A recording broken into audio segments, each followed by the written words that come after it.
Antônio Victor. Juventude pra mudar.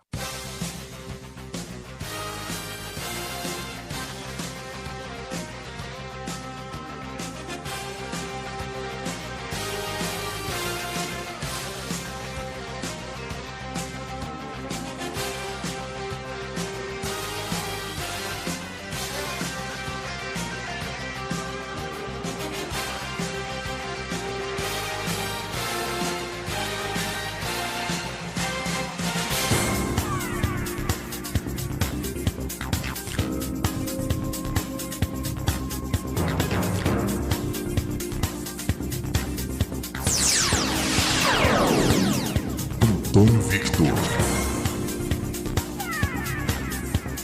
Olá, olá, olá, meu povo querido! Sejam todos muito bem-vindos, muito bem-vindas a mais um programa Juventude para Mudar. Eu sou Antônio Victor, estou com você aqui em mais esse programa.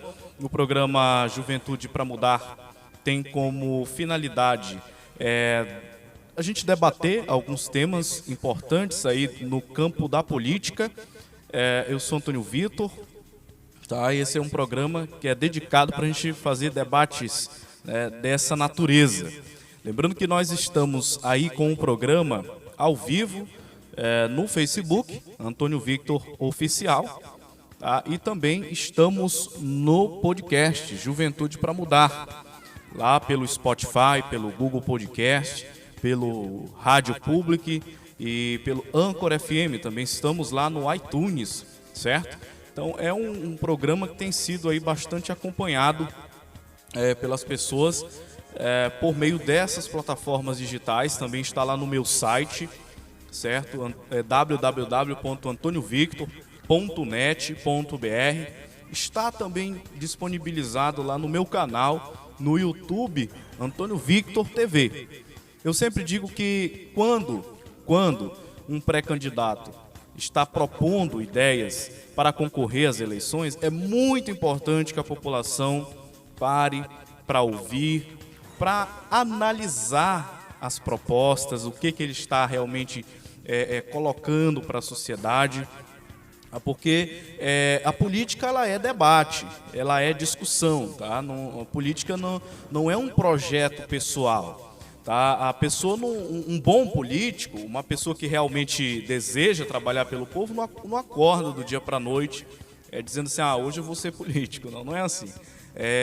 A política ela é um chamado que vem do povo, né? O candidato ele é tirado do meio do povo. Então é o povo que faz esse convite, expondo suas necessidades, expondo as suas dores, as suas insatisfações, e é aí que o político é convidado a colocar para a comunidade a sua liderança para servir as pessoas. Eu não consigo ver a política dissociada desse aspecto do serviço, tá? Isso é muito importante. Tenho dito por todos os lugares que tenho passado, nas reuniões que tenho realizado com as pessoas, conversado sobre o projeto Juventude para Mudar, tenho dito, tá? Esse projeto ele não é meu, ele é do povo de Capanema. Tá? Nós estamos juntos, eu estou colocando aqui as minhas propostas, da forma como eu acredito que nós podemos estar encontrando alternativas para a solução dos nossos problemas, certo? Mas o projeto não é meu enquanto pessoa, tá? O projeto é da comunidade, o projeto é de vocês, certo? Então, eu estou submetendo, tá, o meu nome, tá, para encabeçar um projeto por Capanema, e tenho dito que é muito importante que aqueles que acreditam com uma renovação na política, é muito importante o engajamento de todos nesse projeto em prol de Capanema. Eu quero mandar um abraço para o meu amigo Padre Elealdo, que está acompanhando lá na Bahia esse programa, e está mandando mensagem aqui para mim. Bom dia, meu querido amigo, Deus abençoe sempre sua vida. Muito obrigado, Padre Elealdo, amém, assim seja. Um grande abraço para você, você que é um sacerdote muito engajado nas causas sociais, Eu sempre vi em você essa referência, enche de muito orgulho a todos nós cristãos pelo seu trabalho e a sua luta na defesa dos menos favorecidos. Que Deus também abençoe o seu ministério. Muito obrigado por todo o apoio, por toda a força que o Senhor tem dado também nesse projeto, mesmo distante, as suas orações se fazem sentir daqui, tá certo? Muito obrigado mesmo, que o Papai do Céu lhe abençoe hoje e sempre, tá bem? Como eu falei, o programa é aberto, as pessoas podem participar, podem mandar mensagem, aí também pelo chat do Facebook, também pelo WhatsApp 91981640324, 91981640324 para quem está me ouvindo por áudio, tá bem? Para quem está me ouvindo no podcast também é muito importante, mesmo que o podcast esteja lá apenas a gravação do programa, é muito importante que você coloque lá a sua opinião, o seu ponto de vista e de repente uma sugestão de tema para a gente tratar aqui no programa, por que não? Tá certo? Eu sou Antônio Vitor, sou aqui de Capanema, estou aí com o programa Juventude para Mudar, que é um programa semanal. A gente se esforça para disponibilizar esse programa semanalmente, para a gente poder estar chegando até as nossas bases, para a gente dialogar, para a gente fazer exposição daquilo que realmente a gente acredita, daquilo que a gente realmente propõe como mudança para o nosso município de Capanema. Eu começo o programa de hoje conversando exatamente sobre a pauta do meu projeto, tá? Do meu projeto social para Capanema, social e político, que é o projeto Juventude para Mudar. Eu falei no programa passado que eu ia começar a comentar sobre as minhas ideias, aquilo que realmente eu tenho para propor para o município de Capanema, e estou nessa maratona aí ao longo desses programas que a gente vem participando. Propondo exatamente aquilo que a gente acredita ser uma solução para algumas situações pontuais em nosso município. No programa passado eu falei sobre a questão da agricultura familiar e falei ali naquele programa como técnico em agronegócio, como profissional agrícola, certo? E falei da importância de nós incentivarmos a agricultura familiar, porque eu sempre vi em Capanema uma possibilidade muito grande da gente empoderar esses produtores para a gente estar realmente fazendo com que eles produzam e consigam gerar renda nas suas propriedades. Quem não ouviu o programa, ele está disponível no Spotify e no Google Podcast, é disponibilizado gratuitamente. Também está lá na minha plataforma no YouTube, Antônio Victor TV, que é o meu canal no YouTube, tá bom? E lá eu estou falando e provando por A mais B como a gente pode está incentivando um plano de liderança para a agricultura familiar no município de Capanema. Eu, Antônio Vitor, tenho consciência de que a função de um vereador numa cidade é prioritariamente uma função de fiscalização. Eu tenho consciência disso, tá certo? Porém, eu não posso deixar de tratar desses temas com a comunidade, esses temas de projetos que a gente pode desenvolver paralelo a qualquer outra função política que a gente venha a assumir, porque no ano de 2019 eu fui o único capanemense jovem a integrar o maior programa de liderança jovem do agronegócio brasileiro, CNA Jovem. Eu passei por todas as etapas do programa de seleção e cheguei até a etapa nacional. E representei muito bem a cidade de Capanema e o estado do Pará, tá? No programa CNA Jovem, que é o maior programa de liderança de jovens do agronegócio brasileiro. Eu estive lá representando e fui o único jovem de Capanema. De Capanema, os jornais não deram essa notícia na cidade, mas saiu aí no Diário do Pará, saiu em outros canais, né? O próprio site do Senar Pará e da Federação da Agricultura e Pecuária do Pará também deu essa repercussão, tá? E lá foi um programa que eu passei quase um ano inteiro, na verdade foram 2 anos, 2018 e 2019, de preparação intensa para desenvolver uma liderança eficaz para o setor agropecuário, para o setor agrícola. e graças a Deus tive aí uma boa atuação. Isso foi provado por meio do relatório de avaliação dos gestores do programa CNA Jovem. Quero aproveitar para mandar um abraço todo especial para o meu coordenador da Comissão Jovem da Federação da Agricultura e Pecuária do Pará, o Júnior, o Edivaldo Júnior. Nós estamos juntos também hoje, compondo uma comissão que debate temas de liderança jovem dentro do agronegócio paraense. Hoje eu faço parte dessa equipe dentro da Federação da Agricultura e Pecuária do Pará. Por essa razão, eu não poderia deixar de tocar nesse assunto com vocês. E nesse programa, além de outros temas que eu vou comentar, eu quero falar hoje de um outro sonho que eu tenho para trabalhar dentro de Capanema, dentro do município de Capanema, que é o cooperativismo, certo? Eu também, falando aqui de cooperativismo, tenho que deixar bem claro que também fui selecionado pelo Sescope, que é o Sistema S do cooperativismo. Eu fui selecionado para participar no ano passado de um dos maiores programas de liderança do cooperativismo brasileiro. Então, além do programa de liderança no agro nacional, que eu participei lá na Confederação Nacional da Agricultura, também fui selecionado para participar desse programa lá no Sescope, com um programa de potencialização das lideranças do cooperativismo.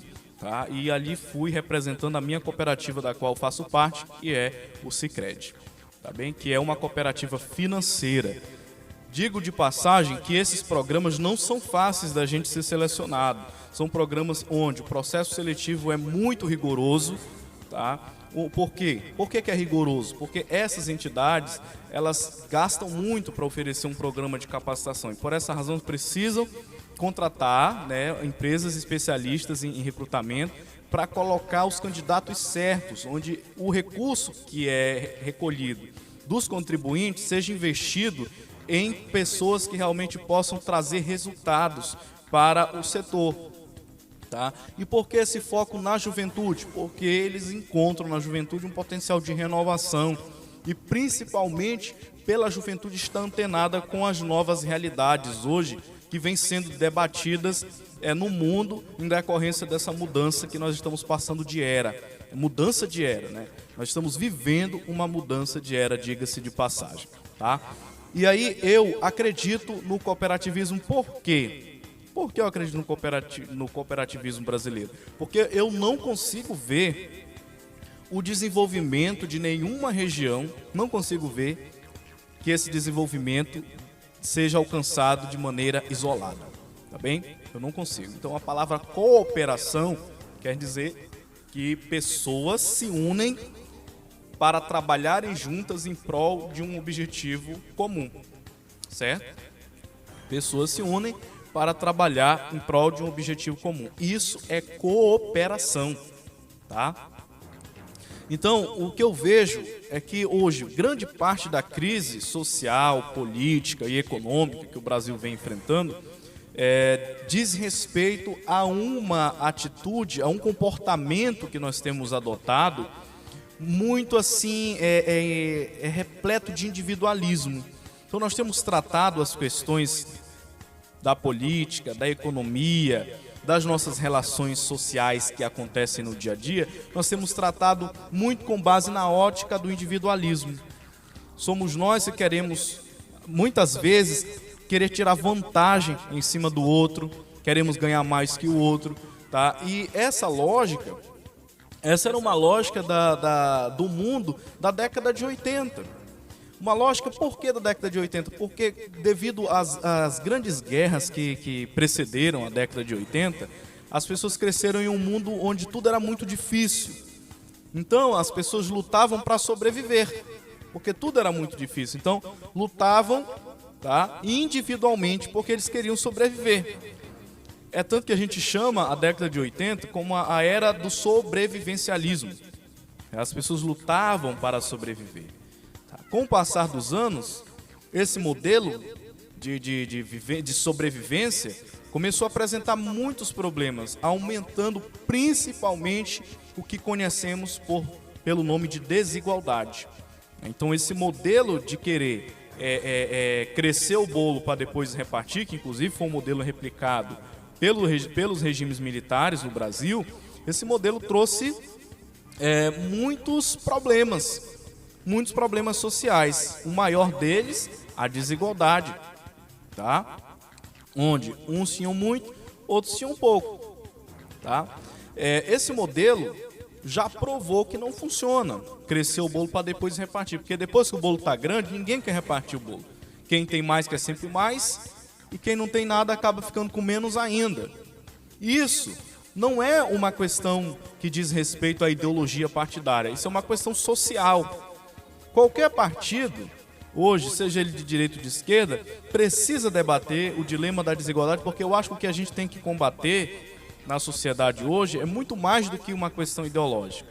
Diz respeito a duas grandes prioridades que eu vejo no Brasil. Combater, primeiro, na verdade são três prioridades que eu enxergo, que a gente precisa trabalhar para combater no Brasil. A primeira delas, a desigualdade.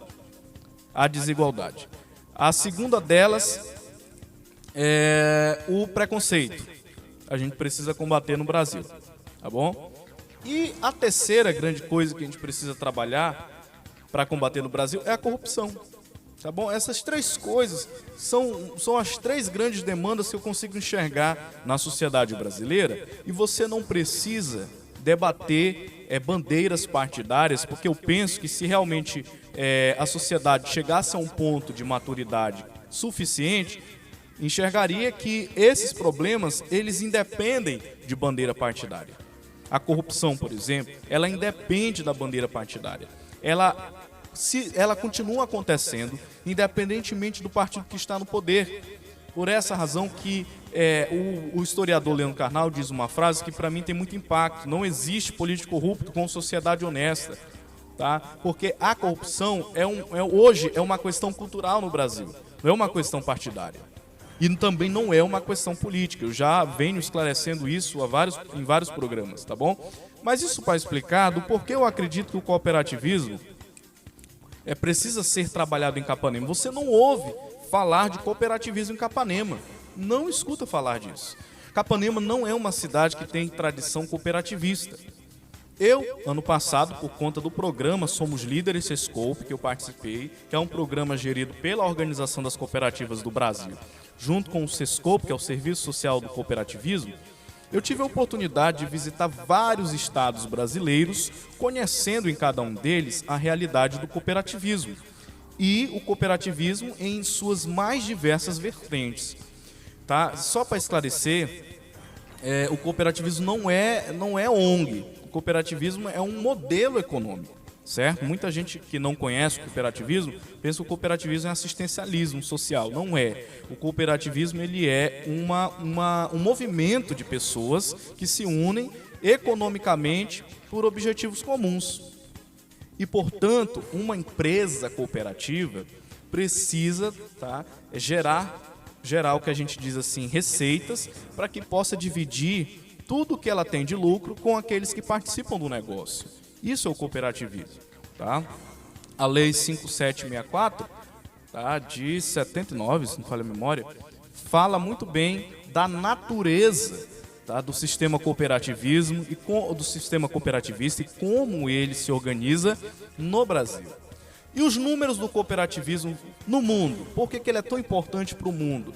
1,2 bilhão de cooperados no mundo, 280 milhões de colaboradores, ou seja, de pessoas que são empregadas nas empresas cooperativas, 3 milhões de cooperativas no mundo. Essa fonte de dados é do World Cooperative Monitor, 2018, e também uma fonte da Organização Internacional de Cooperativas de Indústria e Serviços. Existem mais de 1 milhão de cooperativas do ramo agro no mundo. As 300 maiores cooperativas do mundo têm um faturamento de 2,1 trilhões de dólares. Cooperativas de consumo, atacado e varejo têm ao redor do globo de 421 mil escritórios e pontos de venda. Cooperativas de trabalho dão oportunidades a 11,1 milhões de associados. Então, esses são os números do cooperativismo mundial. Tá? E no Brasil, vamos lá para o cooperativismo, a relação do cooperativismo em comércio exterior no Brasil. As 125 cooperativas brasileiras, né, que exportam ou importam de forma direta, elas atuam em ramos variados, porque a gente tem cooperativa aí em vários ramos, no ramo financeiro, no ramo agrícola, no ramo educacional, no ramo mineral, no ramo de transporte. Tá? Então, sabendo das oportunidades, né, que o mundo guarda, cada vez mais as cooperativas brasileiras se interrelacionam, seja para fornecer os seus produtos a consumidores estrangeiros, seja para comprar, né, mercadorias necessárias para seus negócios, porque também existem cooperativas de consumo. E aí, quais são esses números? No Brasil e no mundo. Tá? E aí o portal estatístico é do Comércio Exterior e do Ministério da Economia. 48% das cooperativas no Brasil apenas exporta, 34% das cooperativas no Brasil importa e exporta e 18% apenas importa. Tá? No Brasil, em 2018, nós registramos aí 6.828 cooperativas. Tá? Onde essas cooperativas, em 2018, movimentaram mais de 14,6 milhões de reais em suas economias. Esses são os dados do anuário do cooperativismo, certo?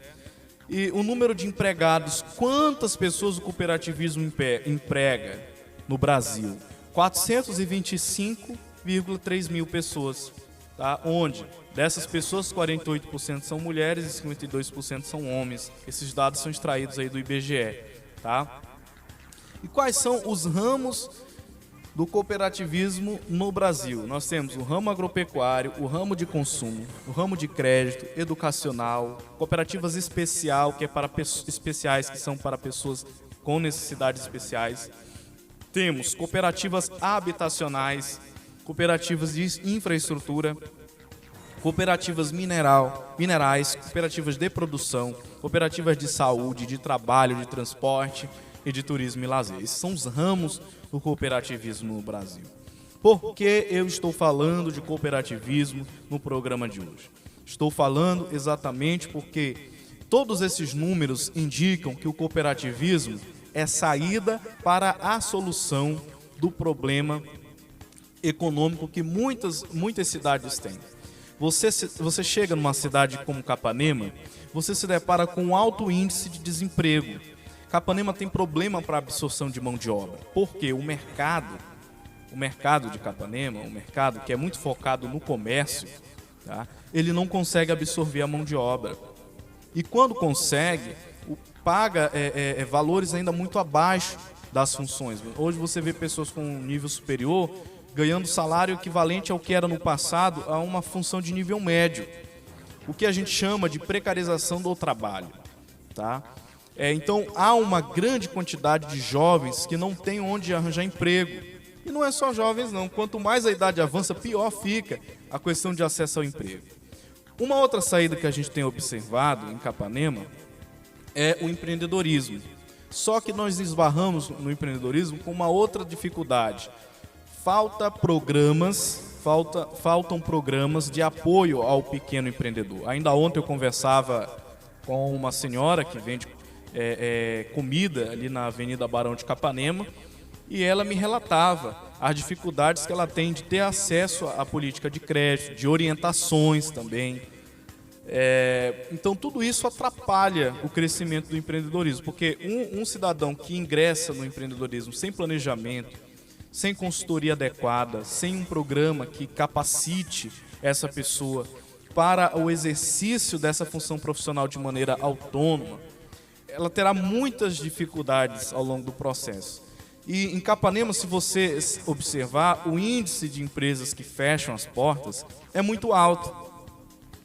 Por que isso acontece? Não é que falte demanda no município. Falta planejamento. Então, às vezes não é feito um bom planejamento financeiro, um bom planejamento de custos. Tá? E aí o que acontece? O negócio acaba se tornando inviável, não consegue se pagar. E aí a decisão é fechar. Porque há uma tradição em Capanema muito de que, pela falta de planejamento, a maioria dos empreendedores repassam os custos da operação do negócio para o cliente. E aí, num ambiente cada vez mais competitivo, porque cada semana aparecem novos negócios em Capanema, essas pequenas empresas começam a ficar muito pressionadas. E aí acabam perdendo cliente muito rapidamente e terminam por fecharem as portas. Tá? Enfim, são problemas que é preciso analisar. Muita gente diz, eu não preciso de um anel de nível superior para poder fazer um bom trabalho na política. Eu vejo muito candidato, quer dizer, eu vi muito candidato na passada dizer isso. Eu escuto muito essa crítica, tá? Do povo que está aí na política, em Capanema. É uma forma de desmerecer, ou seja, desmerecer aquele que estudou, que teve todo um esforço, para construir um conhecimento, para colocar a serviço das pessoas, é desmerecer, porque ele confia mais na esperteza, tá, do que propriamente na capacidade analítica que uma pessoa que estuda tem. Eu sei que é muito importante que a teoria e a prática elas caminhem juntas, mas não pensem vocês que uma pessoa que se gaba só porque ela é prática, ela consegue ter êxito naquilo que faz, porque eu vejo muita gente aí que é extremamente prática e que vive metendo os pés pelas mãos. Tá? Ou seja, não traz resultado nem para a vida dela, imagina para a vida da população. Né? Porque não existe, gente, uma prática sem uma reflexão. Tá? A reflexão é extremamente importante, principalmente no campo da política. Porque como é que eu vou desenvolver políticas públicas?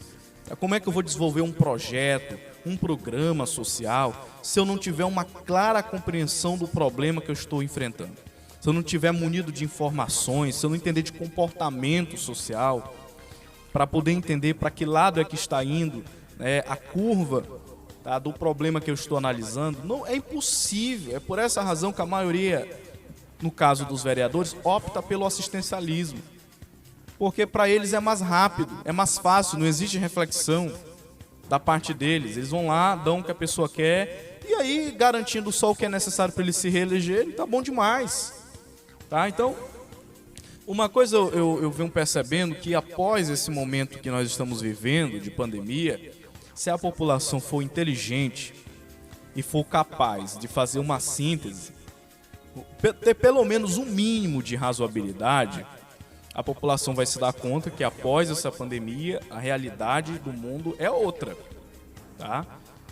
Que desde o melhor prefeito até o pior prefeito, ambos terão dificuldades, muitas dificuldades para poder governar de 2020 em diante. Por que eu estou dizendo isso? Porque a pandemia do coronavírus provocou uma verdadeira reviravolta em todo o aspecto social. Então, o mundo que nós vínhamos construindo até antes da pandemia, esse mundo ele caiu por terra quando a pandemia iniciou no Brasil. E por que eu estou dizendo isso? O impacto, por exemplo, na arrecadação dos municípios vai se fazer sentir. O fundo de participação dos municípios, que já vinha caindo, vai cair ainda mais porque a União teve que abrir mão de arrecadação e principalmente houve um maior endividamento do Brasil para poder atender às necessidades da pandemia de Covid.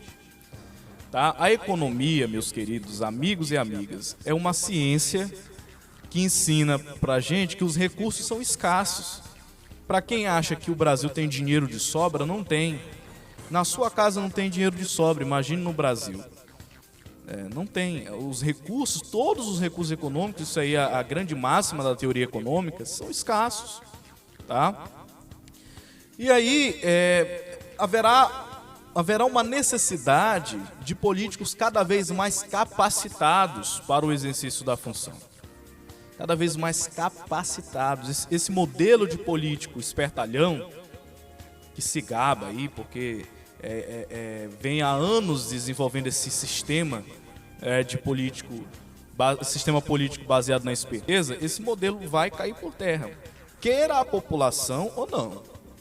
Tá? Porque cada vez mais a complexidade com que a sociedade vai vivendo, vai exigindo respostas cada vez mais profissionais.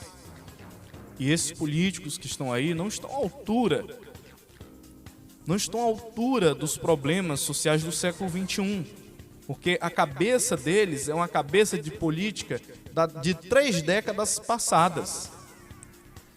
Ou seja, um modelo político que não funciona mais, que não responde mais.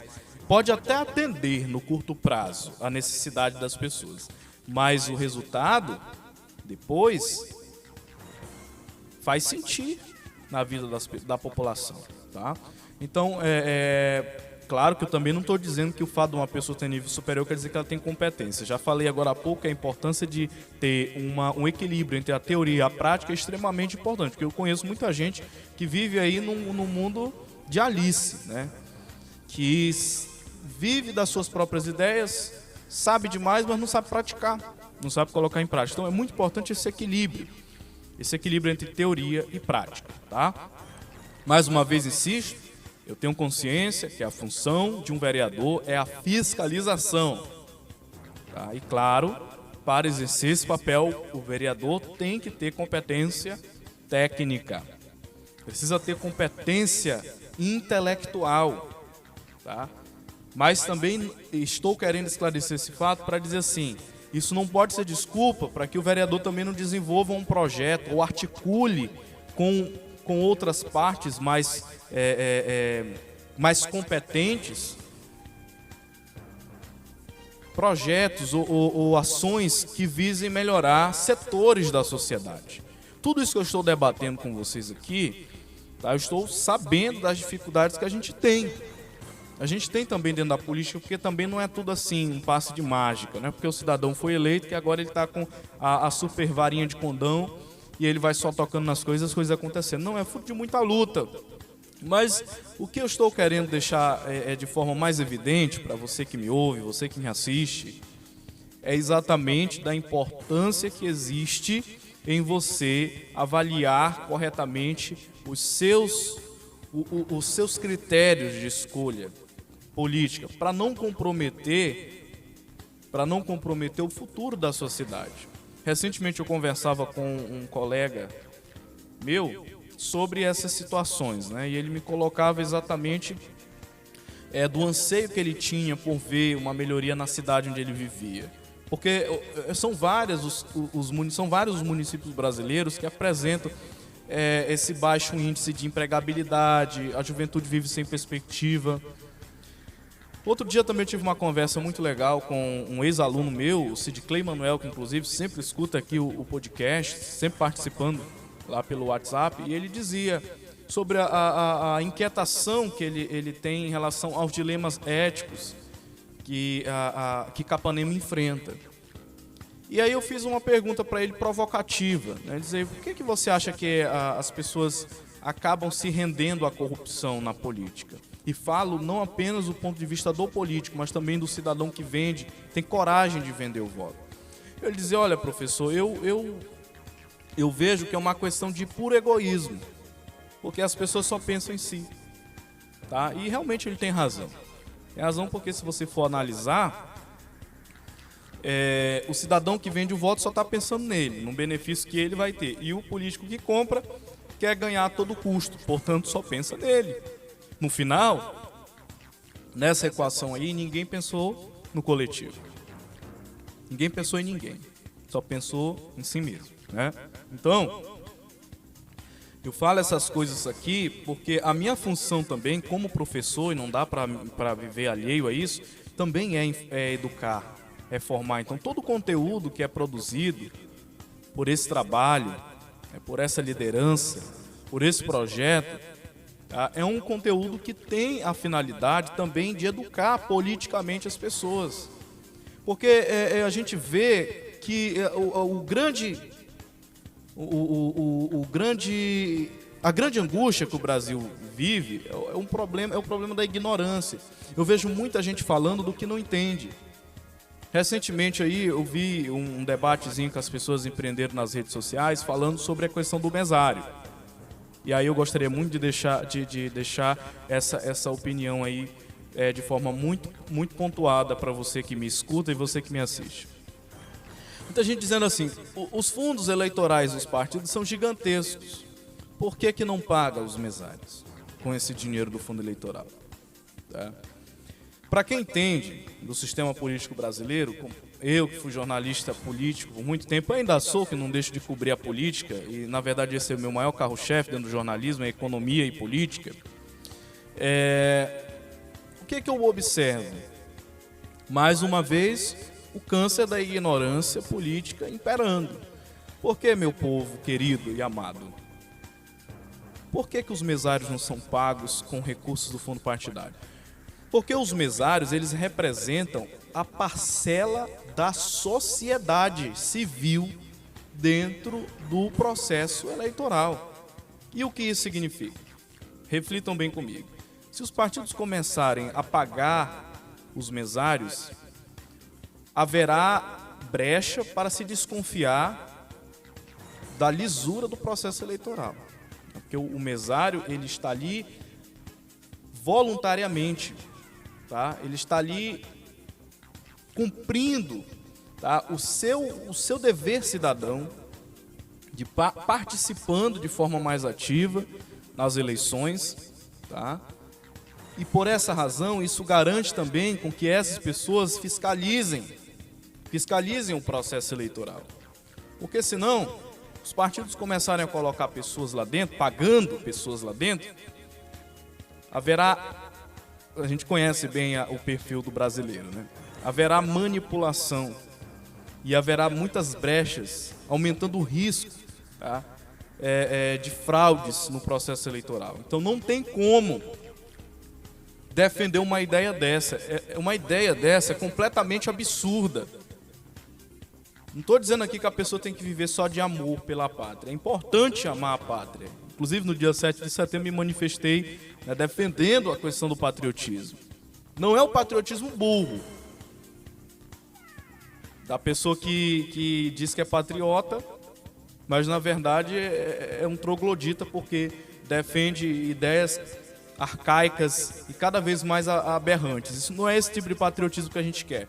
A gente quer um patriotismo que realmente respeite a história desse país e principalmente respeite também os avanços sociais que nós tivemos nos últimos 30 anos no Brasil, tá? Não é o patriotismo do retrocesso, isso não é patriotismo, certo?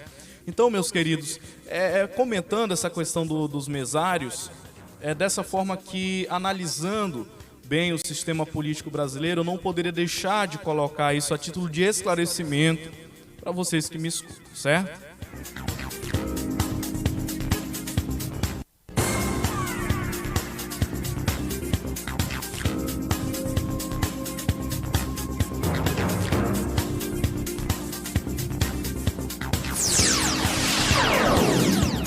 Antônio Victor.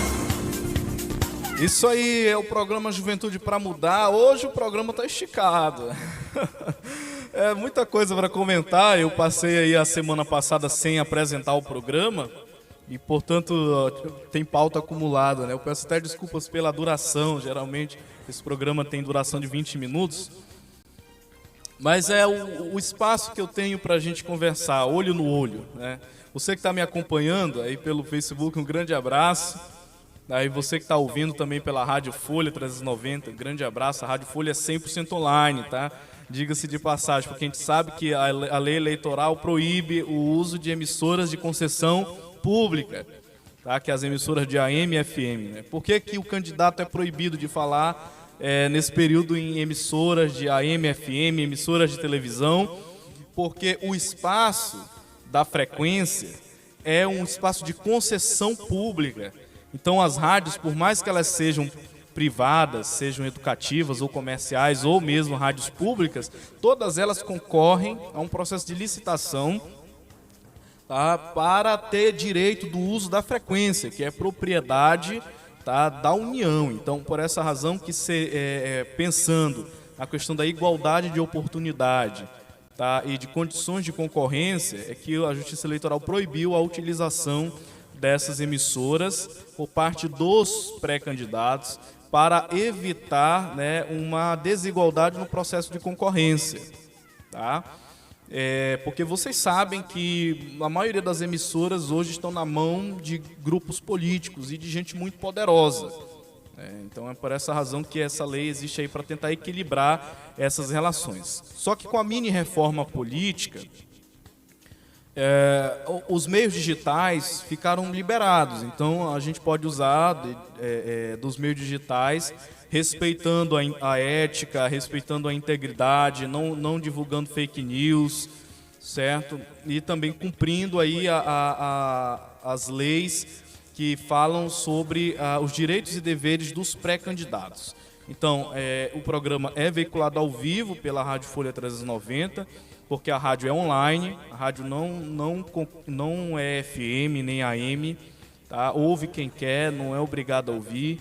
Tá? Então, tudo é online, a transmissão do programa é online aqui pelo Facebook e a distribuição dele no podcast também é online, o que deixa a gente, exatamente na posição, tá, de cumprimento aí das normas eleitorais, tá bom? E a gente tem se esforçado muito nisso, para também contribuir com o Tribunal Superior Eleitoral, tá, nessa campanha, para que seja uma campanha limpa, uma campanha honesta. A gente tem se esforçado muito nesse sentido, tá? E é uma campanha assim atípica, por conta dessa questão da Covid-19 que a gente vem enfrentando aí, tá bom? Então a gente tem feito todos esses esforços aí. Eu gostaria também de deixar bem claro que esse projeto, o Projeto Juventude para Mudar, é um projeto diferenciado. Por exemplo, você não vai ver, dificilmente você vai ver um pré-candidato, com o esforço, fazendo esse esforço de esclarecimento, de colocar para a população o seu ponto de vista. Ontem eu estive na convenção, inclusive, do MDB lá, onde o Partido Republicano já fechou que vai apoiar a reeleição do prefeito Chico Neto. Também acho muito justo o processo de reeleição, porque a gente não tem um outro nome assim que realmente tenha condições de liderar a cidade nesse processo, sim, nesse momento tão difícil que a gente está vivendo. E o partido viu que o prefeito Chico Neto fez um bom trabalho e que, por conta disso, tem condições de continuar na função, tá? E condições de enfrentar esse grande desafio, tá? Mas ontem eu estive lá e vi muitos pré-candidatos. Capanema vai ter muita gente concorrendo. Mas eu vi assim uma falta de um debate político mais aprofundado. Falta muito nas pessoas que se colocam, se postulam uma direção, o que realmente querem para mudar na cidade. Bem, cada um tem as suas motivações, A gente também não pode julgar isso porque seria leviano. A gente precisa respeitar também as motivações interiores que levou cada pessoa a colocar o seu nome. Mas eu sinto, no nome de boa parte desse número aí de pré-candidatos, um discurso sim mais comprometido com a causa de Capanema, ou que pelo menos esclareça suas intenções, de modo que a gente, enquanto cidadão, tenha condição de ter uma noção do que ele defende, do que ele quer fazer, tá? Porque é simples dizer assim, eu quero mudar Capanema, mas como você quer mudar Capanema? Quais são as suas estratégias? Ontem uma pré-candidata de um outro partido dizia, a gente tem que se unir, tem que fazer um trabalho unido. Eu disse, eu concordo. E a minha união é com a juventude, a de Capanema, com os jovens candidatos que vão disputar, já teve a maioria das convenções aí dos partidos, então o meu compromisso é com esse povo, de união.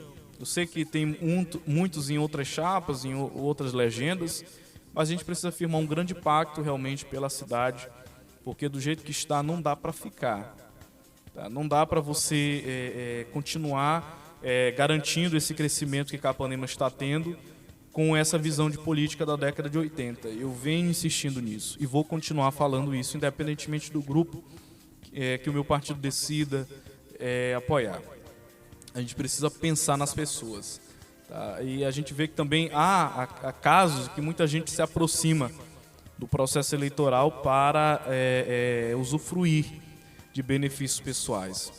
Mas isso não é bom para o município. Como eu estava comentando, o grande câncer da nossa sociedade é esse individualismo. As pessoas só pensam em si. Por isso que eu defendo o cooperativismo, quero fomentar o cooperativismo na cidade. Capanema já tem um caso de emblemático, que eu considero assim a primeira cooperativa mais bem organizada na cidade, que é o Cicobi, que abriu uma agência em Capanema, que para quem não sabe, o Cicobi é uma cooperativa de crédito, uma cooperativa financeira, tá? E ela abriu uma agência em Capanema e já é um início, né, para fomentar nas pessoas esse espírito cooperativista. Só que a gente precisa pensar nos produtores. Eu tenho muita vontade de desenvolver um trabalho cooperativo com os técnicos em agronegócio. Porque, por exemplo, a gente formou, a minha turma, por exemplo, formou em técnico em agronegócio, mas Capanema ainda não conhece exatamente o que faz um técnico em agronegócio e também não tem espaço de atuação profissional aqui na cidade. Porque muita gente não sabe também das atribuições de um técnico de agronegócio, que são muitas as atribuições e é muito importante no fomento, né, das atividades ambientais e agrícolas do município. E, por conseguinte, a maioria desses jovens que se formam ficam sem emprego. Ou terminam o curso e põem o diploma na gaveta. Então, todo o recurso que foi investido, tá, porque a única instituição que oferece o curso de agronegócio em Capanema é o Senar. Então, e oferece gratuitamente. Então, muita parte do recurso que é envolvido não resulta em benefício para o município, porque essas pessoas ficam, né, sem ter perspectiva na carreira. Então, como foi que eu pensei uma solução para esse tipo de problema? Cooperativismo. Fazer uma cooperativa de trabalho, né, com os profissionais da área ambiental, da área agronômica e os técnicos, ou então faz uma cooperativa só de técnicos.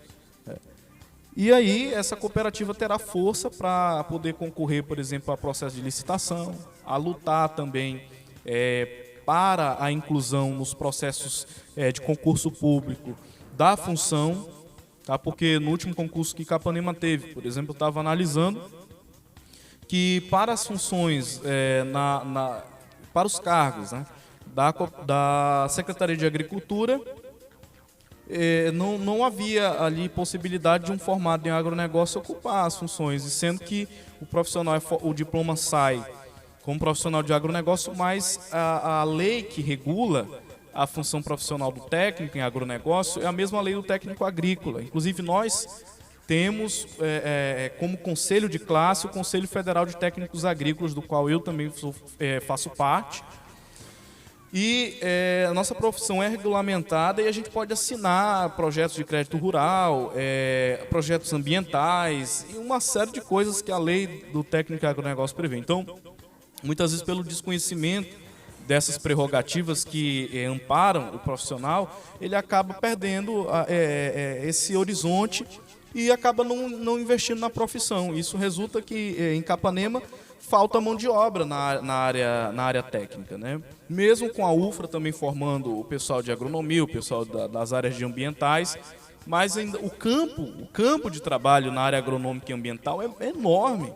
A necessidade de profissionais qualificados que dominem ferramentas tecnológicas para, por exemplo, mapeamento ambiental, georreferenciamento, zoneamento, a própria estrutura de cadastro ambiental rural, também os projetos para crédito rural. Então, muitas vezes o técnico sai do curso também, falta um direcionamento e ele acaba não tendo condições de ingressar no mercado de trabalho e tendo aí a sua fonte de renda garantida. Então, para mim, uma cooperativa de trabalho na cidade, feita por profissionais de técnico em agronegócio, ajudaria muito. A gente conseguiria aí, de repente, fazer uma parceria com o Conselho Federal de Técnicos Agrícolas, né? Montar também um sindicato, enfim. É muito importante a gente pensar no futuro, gente. Eu sei que alguém pode dizer assim, esse cara aí está com a cabeça lá nas alturas, né? Mas, na verdade, eu sempre fui um sonhador. Inclusive, quero aproveitar para mandar mais uma vez um abraço para o Cid Clay Manuel, meu ex-aluno, que certa vez eu fiz uma pergunta para ele e disse assim, Cid Clay, como é que você me enxerga? Eu sempre gosto de fazer essa pergunta, porque isso aqui eu aprendi quando eu fui estudante lá do curso de transformação digital no Massachusetts Institute Technology, lá nos Estados Unidos. E aí a gente fez uma atividade lá de autoconhecimento e o professor dizia, é muito importante que vocês perguntem às pessoas com as quais vocês convivem o que elas pensam e como elas veem vocês. Porque isso é bom para vocês se autoconhecerem e crescer enquanto seres humanos. Então, hoje eu tenho este hábito de perguntar às pessoas mais próximas que convivem comigo como elas me enxergam. E eu perguntei ao Sid Clay, e eu disse assim, como é que você me vê? Ele disse assim, eu vejo você, professor, como uma pessoa sonhadora. Isso para mim me tocou emocionalmente, porque eu também me vejo assim. Muito obrigado, inclusive, pelo feedback, tá, Sid Clay? Você não sabe a contribuição que você deu. Tá?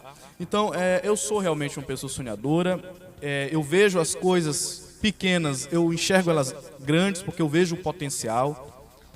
A minha visão não é apenas aquela visão do que eu estou vendo, mas eu enxergo o que pode ser aquilo. Tá? Isso chama-se também criatividade. Desde criança eu sempre tive essa habilidade muito, muito forte em mim, né? A criatividade. Então, meus queridos amigos e amigas, o papo tá bom, mas a gente vai ficando por aqui. Eu vou deixar para comentar outras questões no próximo programa, onde eu vou estar falando também dessa decisão aí do Tribunal Superior Eleitoral de que os partidos vão ter que criar aí uma cota do Fundo Público Eleitoral para negros a partir de 2022. Eu quero muito comentar esse assunto com vocês. Infelizmente não deu para comentar no programa de hoje. Como falei, como eu não fiz o programa na semana passada, a pauta estava acumulada, mas eu prometo que no próximo programa eu vou trazer esse assunto, a gente vai comentar e pode ter certeza que o próximo programa Juventude para Mudar não será diferente, vai estar recheado de muita coisa boa, de muito papo aqui e papo de qualidade, papo de alto nível. Inclusive eu tenho um outro podcast, que esse é o meu pessoal, um outro podcast que eu trabalho exatamente assuntos de desenvolvimento humano, que o nome é Papo Notável, porque eu sempre digo que hoje, no mundo onde tantas pessoas têm vozes, mas a qualidade com que esses conteúdos são debatidos é muito baixa, tá? Porque nem todo mundo consegue ter um bom nível assim, de esclarecimento, de conversa, de discurso, que eu sempre digo que a gente precisa oferecer o melhor para as pessoas. Tá? Quem foi meu aluno, minha aluna, sabe que eu sempre fui um profissional muito empenhado, muito esforçado, tá, em oferecer tudo aquilo de melhor que eu aprendi, que eu construí na minha vida. Tá? Quando eu era estudante, e ainda sou, porque estou fazendo contabilidade na Federal, eu sempre fui muito aplicado. Madruguei muitas noites lendo, comparando, para poder construir o conhecimento que eu tenho hoje, e que é pequeno, comparado aí ao conhecimento mundial, que é gigante, né? Todo esforço que a gente tem aqui, a gente coloca para a comunidade, coloca para a sociedade, por meio da comunicação, tá? Por meio desses canais. Por isso que eu digo, incentivem as pessoas a ouvirem, tá? Incentivem, porque tudo isso que é oferecido pelos meus canais é pensado com muito carinho, não é em mim, é nas pessoas, porque o conhecimento que eu construí já está comigo. Agora, tem pessoas que precisam dele. Então, por isso que eu digo que tem que levar adiante essa mensagem. Eu pensei no modelo de podcast exatamente porque permite as pessoas ouvirem, fazerem outra coisa. Tá? Pode ouvir no carro, pode fazer o download, ouvir no carro, ouvir deitado, ouvir lavando roupa, lavando louça, varrendo a casa. Então, por essa razão que, além do programa ao vivo, eu deixo lá no portal do podcast para que as pessoas tenham a chance, tá, de ouvir. A oportunidade, ela está passando, oportunidade de esclarecimento, tá, de ouvir um comentário realmente sem fake news, comentário com qualidade. Eu não sou um falso modesto, tá? Eu conheço muito bem meu potencial e sei das minhas limitações, e não posso aqui dizer, tá me inferiorizando. Eu preciso ser honesto comigo e honesto com aquelas pessoas que me escutam. Mas olha, eu digo a cada um de vocês que está me ouvindo, eu me sinto muito honrado mesmo. Eu falo isso do fundo aqui do meu coração. Muito honrado mesmo pela sua audiência, por você que participa, por você que dialoga, porque realmente esse projeto é diferenciado e eu acredito que um futuro melhor é possível. Tchau, tchau. Beijão no coração e até o próximo programa Juventude para Mudar.